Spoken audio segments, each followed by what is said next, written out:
শীতের সন্ধ্যায় গরম গরম বাঁধাকপির পাকোড়া হলে কিন্তু মন্দ হয় না। মুচমুচে এই পাকোড়াগুলো চায়ের সাথে খেতে আমার কাছে তো বেশ ভালো লাগে।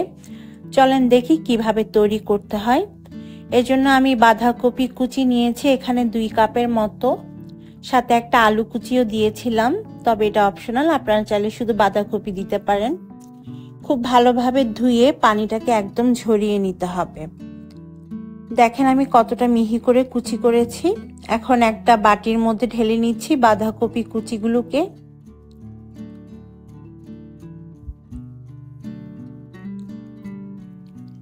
এখন এর মধ্যে দিয়ে দিতে হবে 1/2 টিস্পুনের মতো লবণ। লবণটা এখন কম মনে হতে পারে, তবে একটু পরে দেখবেন বাঁধাকপি পরিমাণে কমে গিয়েছে, তাই পারফেক্ট লবণ দিয়েছি আমি। হাত দিয়ে লবণটা ভালোভাবে বাঁধাকপির সাথে এভাবে কচলে মিশিয়ে নিতে হবে, এতে বাঁধাকপি একটু সফট হয়ে আসবে। মিশিয়ে নেওয়ার পর এর মধ্যে আমি দিয়ে দেব ধনেপাতা কুচি। আমি একটু ধনেপাতা বেশি দিচ্ছি কারণ এর ফ্লেভারটা আমার কাছে বেশ ভালো লাগে। আমি এখানে 1/2 কাপের মতো দিয়েছি।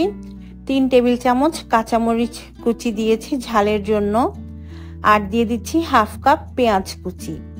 এখন কিছু গুঁড়া মশলা দিব।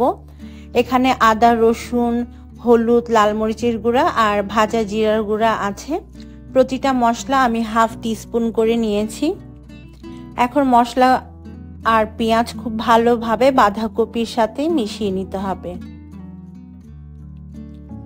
মিশিয়ে নেওয়া হয়ে গেলে আমরা এর মধ্যে দিব বেসন 1/2 কাপ,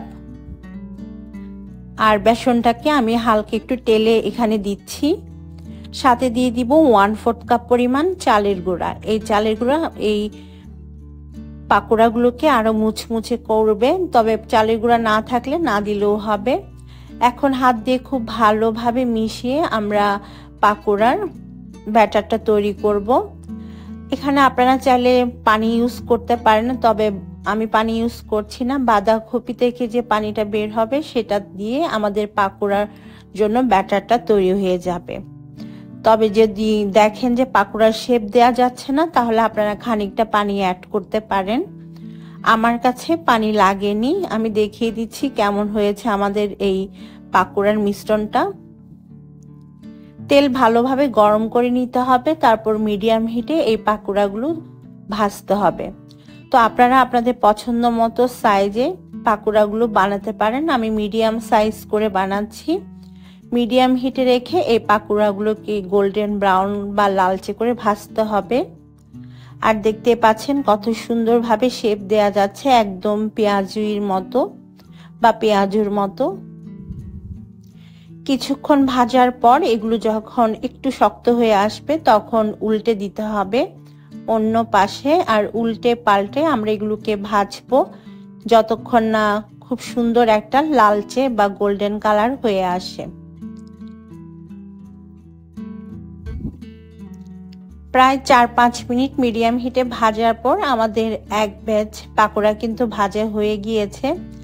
দেখেন কত সুন্দর একটা কালার এসেছে। আমি এখন তেল থেকে তুলে নিব আর একটা কিচেন টিস্যুর মধ্যে নিয়ে নিচ্ছি যেন বাড়তি তেলটা ঝরে যায়। তো এভাবে বাকি যে ব্যাটারটা বা পাকোড়ার মিশ্রণ আছে সেটা দিয়ে আমি আবারও পাকোড়া বানিয়ে নিচ্ছি। গরম গরম এই পাকোড়াগুলো কিন্তু চায়ের সাথে খেতে অনেক বেশি মজা লাগে। তাছাড়া হুটহাট মেহমান আসলেও বানিয়ে দিতে পারেন, কারণ এগুলো বানাতে একদম অল্প সময় লাগে। আশা করছি রেসিপিটি ভালো লেগেছে। ভালো লাগলে আপনাদের ফ্রেন্ডস এন্ড ফ্যামিলির সাথে শেয়ার করবেন, আর ভিডিও ভালো লাগলে আমার চ্যানেলটাকে অবশ্যই সাবস্ক্রাইব করবেন। যারা ফেসবুক থেকে দেখছেন তারা লেটস কুক মুনিয়া পেজটাকে ফলো দিবেন। বিদায় নিচ্ছি।